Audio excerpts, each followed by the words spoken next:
Olá, estudantes! Como vocês estão? Sou o professor Fabrício e estamos começando mais um programa Tudo TV. Hoje nós vamos falar de música, história, cultura e muito mais. Eu espero que vocês estejam tão animados como eu, pois o assunto vai ser bem interessante. Antes de começar, eu preciso passar as informações sobre o programa de hoje. O programa de hoje foi desenvolvido para a educação de jovens e adultos. O eixo temático é Cultura e Relações Étnico-Raciais. O objetivo de aprendizagem é identificar, relacionar e compreender a arte como fato histórico, contextualizando nas diversas culturas, conhecendo, respeitando e podendo observar as produções presentes no entorno. O objetivo específico é conhecer como funciona uma orquestra, saber como diferenciá-la das demais formações de banda e quais os instrumentos que a compõem. Outra coisa muito importante é a nossa lista de chamada. Aponte a câmera do seu celular para o QR Code que está aparecendo aqui na sua tela e registre sua presença. É rápido, fácil, não gasta nem 2 minutos do seu tempo e nos ajuda bastante. Assim vamos saber mais sobre você e teremos informações que vão nos ajudar a melhorar cada dia mais o nosso programa. Então preencha o formulário e dê essa força para nós. Posso contar com vocês? E agora sim, formalidades cumpridas, bora para o nosso programa. Eu vou começar o programa já mostrando um vídeo para vocês. Vocês já viram uma orquestra sinfônica se apresentando? É uma experiência muito bacana e vale a pena assistir. Para quem nunca viu, assista esse vídeo com bastante atenção.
Viram como é que é bacana de ouvir? E quanta gente tocando ao mesmo tempo!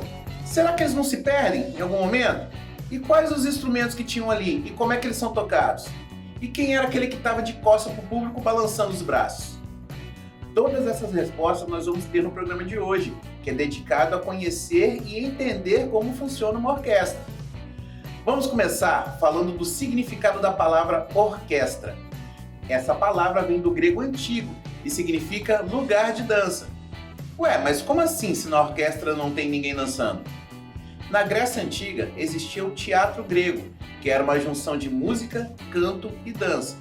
A palavra orquestra designava o local na frente do palco, onde se colocavam os cantores e dançarinos. Só muito tempo depois, quando a música foi separada, o conjunto instrumental passou a se chamar orquestra. Mas agora, vamos ver o que a orquestra se diferencia de outros grupos de instrumentos. Em primeiro lugar, vamos falar das orquestras sinfônicas e orquestras filarmônicas.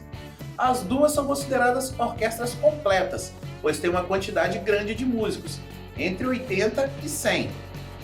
Esses músicos são divididos em 5 famílias de instrumentos: cordas, madeiras, metais, percussão e teclas. Podem ficar calmos, que eu vou falar um pouco mais sobre isso lá na frente. Mas então, qual que é a diferença entre uma orquestra sinfônica e uma orquestra filarmônica? Basicamente, é de onde vem o dinheiro que as mantém. As orquestras sinfônicas são mantidas por órgãos governamentais, como estados e prefeituras, e as orquestras filarmônicas são mantidas por entidades privadas sem fins lucrativos. Agora, vamos conhecer outro tipo de orquestra.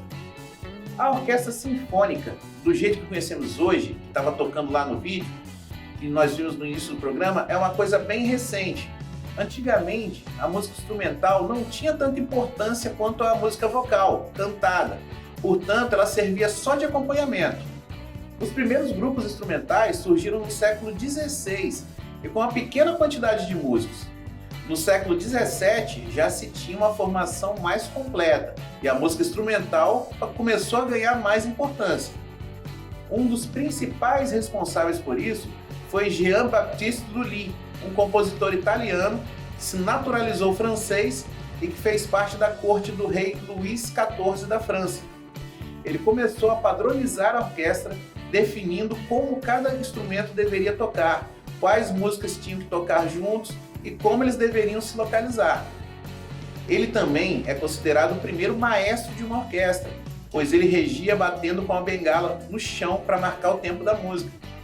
Esse período na música é chamado de período barroco. No século XVIII, a orquestra já começou a ter a cara que tem hoje.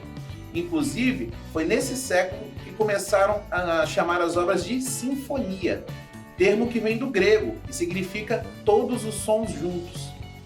Os principais compositores desse período foram Wolfgang Amadeus Mozart, Joseph Haydn e Ludwig van Beethoven. Esse período já é conhecido como período clássico.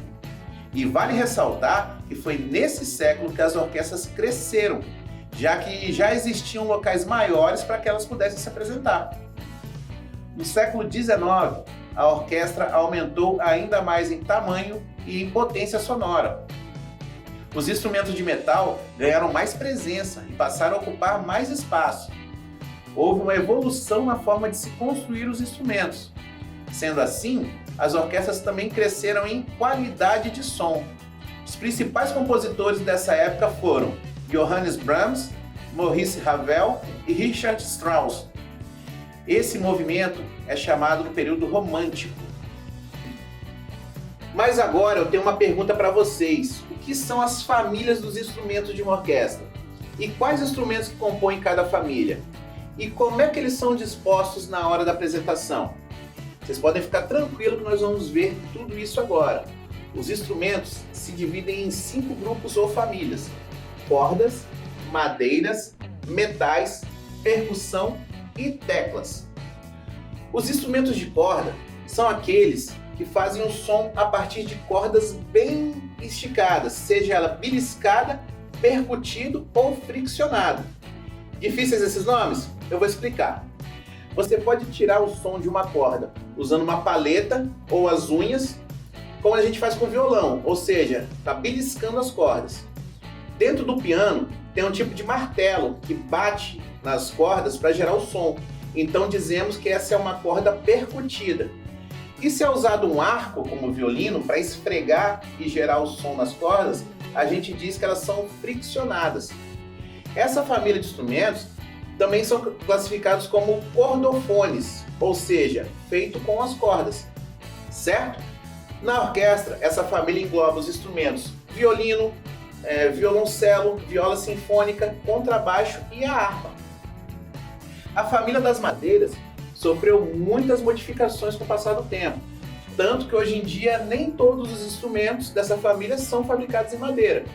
Um exemplo disso é a flauta transversa, que atualmente é fabricada em metal. Mas em seu princípio, todas funcionam a partir do sopro dos músicos, ou seja, o som é produzido pelo ar que passa dentro deles. Por esse motivo, eles são classificados como aerofones, ou seja, sons produzidos pelo ar. São instrumentos que compõem essa família: flautas, flautins, oboés, corno inglês, clarinetes, clarinete baixo, fagote, contrafagote. A família dos metais também tem o ar como fonte de som, portanto também se classifica como aerofone. mas o que muda é o material da fabricação. Outra diferença também para a família das madeiras é que o som é produzido pela vibração dos lábios do músico. Esses instrumentos geralmente são fabricados de latão ou bronze e são tubos bem compridos e enrolados para que o músico possa manuseá-lo com facilidade.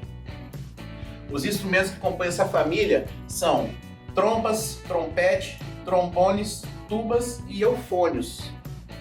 Chegando na família das percussões, existe uma grande variedade de instrumentos. Alguns deles podem ter alturas definidas, ou seja, tocar notas como os outros instrumentos que vimos, enquanto outros não têm essas alturas, tendo apenas a função de dar um ritmo. Também existe uma variedade de classificação a cada instrumento segundo a forma que o som é extraído. Por exemplo, num tambor, o som é obtido quando se bate em sua pele, portanto ele é um membranofone, som obtido pelas membranas. Já um xilofone contém várias barras de metal que vibram quando são atacadas, portanto ele é um idiofone, som obtido pela vibração. São instrumentos dessa família: tímpanos, triângulos, caixas, bombo, pratos, carrilhão, carrilhão sinfônico, entre outros. E por último, vamos aos instrumentos de tecla. Na realidade, a única coisa que eles têm em comum é o fato de terem teclas, pois eles podem ser classificados em algumas das famílias anteriores. Por exemplo, o som do piano é obtido por meio de um martelo que acerta uma corda bem esticada, ou seja, ele pode ser instrumento de cordas e de percussão. Já o som do órgão acontece com a passagem de ar por dentro do instrumento, ou seja, ele pode ser um aerofone, assim como as madeiras e os metais são. Também o cravo tem suas cordas pinçadas, como se fosse uma pinça mesmo. Então ele é um instrumento de cordas, ou cordofone. E esses são os três principais instrumentos de teclas presentes na orquestra: piano, órgão e cravo. Agora, para terminar, vamos ver como é que esses instrumentos são arranjados na orquestra? A posição dos instrumentos na orquestra pode variar entre uma e outra, mas há um padrão mínimo definido, de acordo com a potência sonora dos instrumentos. Geralmente, as cordas ficam na frente, as madeiras ficam mais no meio, os metais atrás das madeiras e a percussão ainda atrás. Estão vendo aqui? As cordas, como tem um volume de som menor, ficam na frente e vai aumentando até a percussão lá atrás, certo? Lembrando que quando essas posições foram criadas, não se utilizava sistema de amplificação como conhecemos hoje. E para terminar, quem é aquele sujeito que fica de costas balançando os braços e fazendo gestos para todos os músicos? Aquele ali é o maestro, o principal responsável por organizar todos os músicos e fazer todo mundo tocar como se fosse um instrumento só. Como nós vimos antes, um dos primeiros maestros que se destacaram à frente de uma orquestra foi Jean-Baptiste Lully. Porém, só no século XIX essa função tomou mais importância. As músicas passaram a ter uma dificuldade maior para serem tocadas, além do grande número de músicos.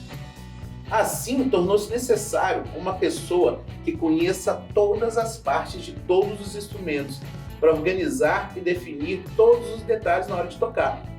Essa é a função do maestro à frente da orquestra. E aí? Pegaram todas as informações de hoje?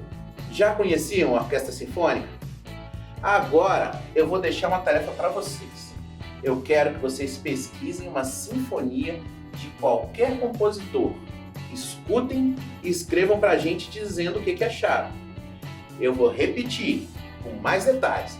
Vocês vão entrar em um site de busca e digitar Sinfonia Exemplo. Vão aparecer várias e vocês vão escolher uma. Depois vocês vão escutar, vão escrever para mim o nome da sinfonia, o nome do autor e o que acharam. E aí depois é só enviar para o WhatsApp que está aparecendo aqui na sua tela. É o 9966-10143. Vou repetir, 9966-10143. Eu quero ver as respostas de vocês, beleza? Anotem aí, ou então pode apontar a câmera para o QR Code aqui, que já vai direto para a nossa conversa, correto?